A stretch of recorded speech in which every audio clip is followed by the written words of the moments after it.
নমস্কাৰ, সুপ্ৰভাত।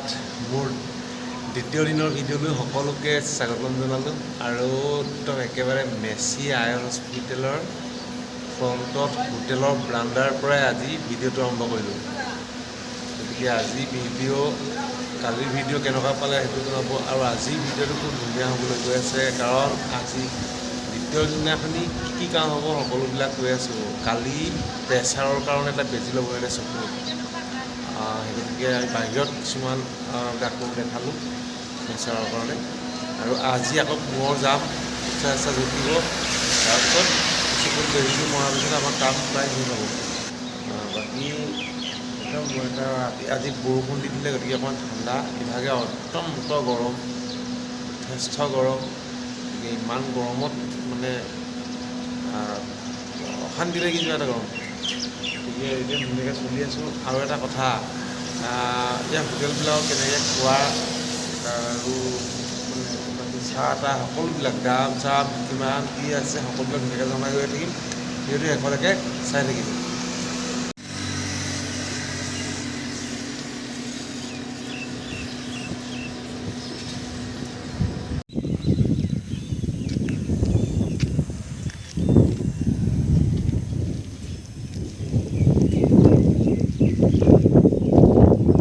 আমি এতিয়া অসমৰ পৰা অহা গোটেইকেইটা ধুনীয়াকৈ মেচি আই হস্পিটেলৰ সন্মুখত বেঞ্চত বহি আছোঁ।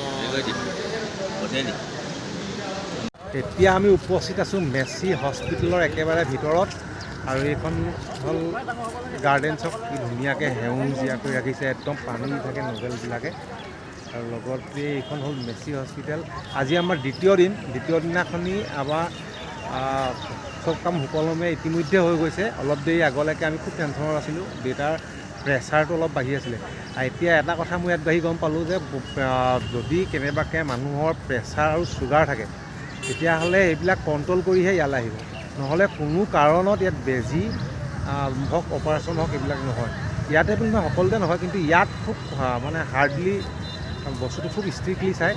গতিকে সকলোৱে প্ৰেছাৰ চুগাৰ কণ্ট্ৰল কৰিহে ইয়ালৈ আহিব ট্ৰিটমেণ্ট কৰক। আৰু ইয়াত ইমান দূৰলৈ আহি ইয়াত থাকিলে মানে থাকি মেলি এইবিলাক কাম কৰিলে যথেষ্ট পইচা খৰচ হয়। আৰু ইয়াত প্ৰতিটো বস্তুৰ দাম বেছি, মাত্ৰ হোটেল থকা ভাড়াটো অলপ কম। আমি যিটো ৰুমত আছোঁ 300 টকা ডাবুল বেড। গতিকে এইবিলাক বস্তু আপোনালোকে চাই মেলি আহিব, সেই কথাষাৰ মই আপোনালোকক আগবঢ়াইছোঁ। গতিকে এতিয়া চাওক, এই ফ্ৰণ্টত দেখিছে এখন হস্পিটেলৰ হয়, ফ্ৰণ্টত গোটেইবিলাক ভাড়া ৰুম। আৰু এই যে দেখিছে ফ্ৰণ্টত থকা এই ৰুম ভাড়াঘৰটোতে আমি আছোঁ। বাকী এইবিলাক চব লজ, এই লজবিলাকত আপোনালোকে চবেই থাকিব পাৰিব। চব 300 টকা 400 টকা, AC ৰুমবিলাকত 1000 1200 তেনেকৈ। গতিকে এয়া এটা ইনফৰ্মেশ্যন আছিলে। সন্মুখত দিছে চশমাৰ দোকান। চশমাবিলাক খালি অলপ সস্তা, গতিকে দামীও আছে সস্তা আছে, সকলোবিলাক আপুনি ধুনীয়াকৈ আপোনালোকে ল'ব পাৰিব। আমি 4জন আহিছিলোঁ, 4জনে দেখালোঁ, ময়ো দেখালোঁ চকু, মই এনেই দেখালোঁ ধৰক। তেওঁলোকে তথাপিতো কিবাকিবি ঔষধ দিছে, মই ৰোগত ওলাব নোৱাৰা বা এনেকুৱা ধৰণৰ একদম খন্তেকতে হৈ যায়। তেনেকুৱা সৰু সুৰা বেমাৰ আহিলে পটককৈ হৈ যাব। খালি প্ৰেছাৰ চুগাৰ কণ্ট্ৰল কৰিলে 2 দিনত সকলোবিলাক ৰিলিজ হৈ যাব, 2-3 দিনৰ ভিতৰত। ইনফৰ্মেশ্যনটো ইমান। এইখন এখন প্ৰাইভেট স্কুল। এতিয়া আমি অলপ ফুৰিবলৈ বুলি ওলাই আহিছোঁ, আৰু আজি নেপালৰ কি ফুৰাব পাৰোঁ আপোনালোকক ধুনীয়াকৈ এপাক ফুৰিম। খোজকাঢ়ি আহিলোঁ, এতিয়া অলপ গাড়ীত আহিছোঁ। সকলোবিলাক ধুনীয়াকৈ আপোনালোকক ফুৰাবলৈ যত্ন কৰিম। এই চব মন্দিৰ নেপালৰ। এইটোহঁত মন্দিৰ, এনেকুৱা সৰু সৰু মন্দিৰ যথেষ্ট আছে। এইখন বজাৰ অলপ ঘূৰি লওঁ ধুনীয়াকৈ। ইয়াত বস্তু ইমানেই দাম, 20 টকীয়া স্প্ৰাইটৰ বটলটো ইয়াতে 32 টকা, আৰু চিংৰা এটাত 15 টকা, আমাৰ যিটো 10 টকীয়া চিংৰা। গতিকে ইয়াত বিভিন্ন ধৰণৰ বস্তু, সকলোবিলাক বস্তু বহুত দাম। গতিকে এইখন বজাৰৰ মাজত আছোঁ, এখন নেপালৰ বিতামূৰ বজাৰ। আজি যিহেতু এনেই ৰ'ব লগা হ'ল, গতিকে নেপালখন এপাক ফুৰিবলৈ বুলি আকৌ ওলাই আহিলোঁ অটো এখন লৈ। আজি গণৰাজ্য দিৱস বুলি শুনিছোঁ নেপালৰ, গতিকে আজি মেচি হস্পিটেল বন্ধ। এয়া আছে এখন শ্বপিং মল, বহুত ডাঙৰ এখন শ্বপিং মল। গতিকে এইখন মলৰ ভিতৰলৈ যাম, আৰু অসমৰে মানুহ লগ পাই গ'লোঁ, আমাৰ মিতিৰেই হয়, তেওঁলোককো লগত লৈ আহিলোঁ, আৰু আমি একেলগে এখন ফুৰিলোঁ। শ্বপিং মলখনত বস্তু সজাই থোৱাৰ ধৰণটো চাওকচোন, কি সুন্দৰ। এইখিনি হ'ল মদ, বিভিন্ন ধৰণৰ ৱাইন, বিভিন্ন ধৰণৰ হুইস্কি, সকলোবিলাক ইয়াত উপলব্ধ। আৰু একেবাৰে দাম শুনিলে ভয় লগা। গতিকে একদম বিভিন্ন ধুনীয়া ধুনীয়া মদৰ বটল, বেলেগ বেলেগ ধৰণৰ ষ্টাইলৰ। এইটো হ'ল বিৰাট বৃহৎ এটা মদৰ বটল, কিজানি 4-5টামান ফুলি আছে নেকি ইয়াতে সোমাই।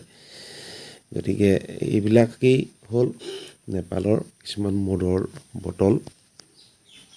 মদৰ বটল মানে অ'পেন, ইয়াত আচলতে সুৰাটো একেবাৰে অ'পেন।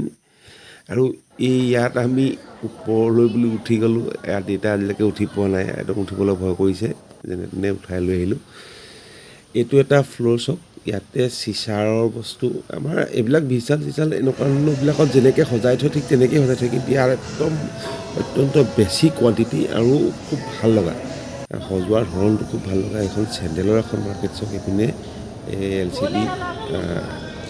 LCD ফ্ৰিজ এনেকুৱা ধৰণৰ ইলেক্ট্ৰিকেল বস্তু কিছুমান আছে, আৰু গোটেই চেণ্ডেল। আৰু এই ফ্ল'ৰটোলৈ আহি খুব ভাল লাগিল। এইটো টপ ফ্ল'ৰ। ইয়াতে আপুনি চাওক কি ধুনীয়া ধুনীয়া বিচনা, চোফা, ডাইনিং। আৰু দামবিলাক মই সুধিলোঁ, 2 লাখ, 2.5 লাখ, 3 লাখ এনেকৈ ক'লে। আৰু খুব মানে বহুত ধুনীয়া এটা ৰুম, তাৰ ভিতৰত আমি সোমাই আছোঁ।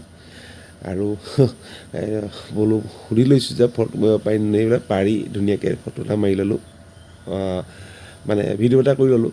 এইজনী ছোৱালীয়ে সকলোবিলাক বুজাই দিলে। আৰু আমি এইখিনি লাহেকৈ নামি আহি আছোঁ। আৰু নামি আহোঁতেই ওপৰৰ পৰা দেখিলোঁ চকু পানী কি ধুনীয়াকৈ মানে সজাই থৈছে। আৰু খুব সুন্দৰভাৱে আমি আকৌ তললৈ নামি আহিলোঁ। নামি আহি আৰু তলত আমাৰ কিছুমান মানে বয়সীয়াল মানুহ গৈছিল, তেওঁলোক যাব পৰা নাই, সেইকাৰণে ৰৈ আছে তলতে। গতিকে বেছি দেৰি বৰ হ'ব বুলি ভাবিয়েই আমি সোনকালে গুচি আহিলোঁ ওপৰৰ পৰা। যি পাৰিলোঁ আপোনালোকক দেখাবলৈ যত্ন কৰিলোঁ। ইয়াত চব ওচৰৰ পৰা আমি পানীখিনি ধুনীয়াকৈ আপোনালোকক দেখাই ল'ম। একদম সুন্দৰভাৱে গৈছোঁ, গাড়ী একেবাৰে কম।